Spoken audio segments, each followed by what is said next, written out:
Hello friends, मेरे channel में आपका स्वागत है। आज हम संख्या पद्धति नंबर सिस्टम से जुड़े सवाल आपके सामने लेकर आए हैं। यदि आपको ये वीडियो अच्छी लगती है तो प्लीज़ लाइक कीजिए, चैनल को सब्सक्राइब कीजिए और यदि आपको इस टॉपिक से रिलेटेड और भी क्वेश्चन चाहिए तो आप हमें कमेंट में पार्ट 2 करके ज़रूर भेजिए। तो क्वेश्चन है, दो परिमेय संख्याओं का गुणनफल होगा। ए परिमेय संख्या, बी अपरिमेय संख्या, सी उपरोक्त दोनों ए तथा बी, डी कोई नहीं। तो याद रखेंगे, दो परिमेय संख्याओं का गुणनफल हमेशा परिमेय संख्या होता है। ऑप्शन ए हमारा सही हो जाएगा। अगला क्वेश्चन है, निम्नलिखित में से कौन सी एक काल्पनिक संख्या है? ए वर्गमूल 2, बी वर्गमूल ऋण 2, सी पाई, डी 0।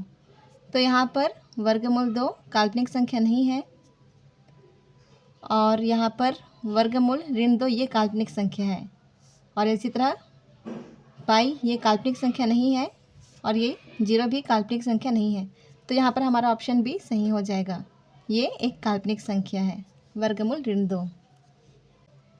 अगला प्रश्न है, यदि ए और बी प्राकृतिक संख्याएं हैं और ए की घात 2 ऋण बी की घात 2 एक अभाज्य संख्या है तो इनमें से कौन सा ऑप्शन सही होगा?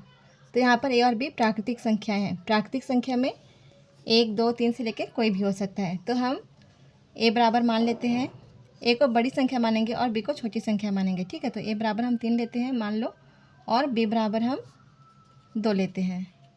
तब क्या हो जाएगा? ए की घात 2 ऋण बी की घात 2 बराबर हो जाएगा, इसका मान रख देंगे 3 की घात 2 ऋण 2 की घात 2 बराबर 3 तिया 9 और ऋण 2 दूनी 4। तो 9 में से 4 घटाएंगे तो ये हो गया 5। ये 5 ए धन बी का मान हो जाएगा।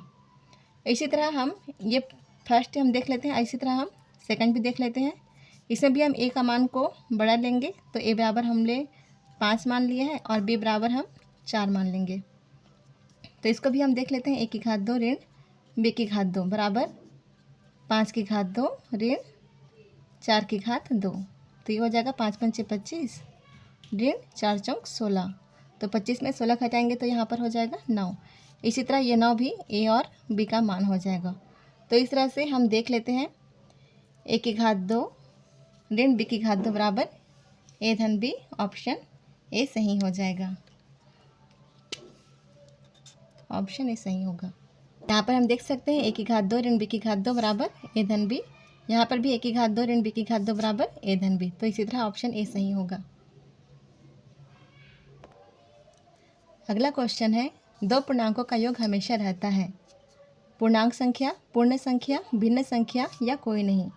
तो सबसे पहले हमें यह जानना है कि पूर्णांक संख्या होता क्या है। तो पूर्णांक संख्या में 0 भी शामिल होता है और प्लस वाले अंक भी शामिल होते हैं और माइनस वाले अंक भी शामिल होते हैं। तो जैसे मान लो हम लेते हैं दो पूर्णांक संख्या है ना, मान लो कि 2 लेते हैं और 3 लेते हैं, तो इसका योग हमेशा पूर्णांक ही होगा। यदि माइनस में लेते हैं तो माइनस में होगा, ठीक है, तो वो भी पूर्णांक संख्या ही होगा। तो इस तरह से दो पूर्णांकों का योग हमेशा पूर्णांक संख्या ही होता है। ऑप्शन ए हमारा सही हो जाएगा। अगला क्वेश्चन है, दो विषम संख्याओं का योग हमेशा एक खाली स्थान संख्या होती है। अभाज्य संख्या, सम संख्या, सम या विषम संख्या, विषम संख्या। तो दो विषम संख्या में पहली विषम संख्या हम 3 मान लेते हैं और दूसरी विषम संख्या हम 5 मान लेते हैं। तो दोनों को जोड़ेंगे तो ये हो जाएगा 8 और 8 सम संख्या होती है। तो इस तरह से दो विषम संख्याओं का योग हमेशा एक सम संख्या होती है। ऑप्शन हमारा बी सही हो जाएगा।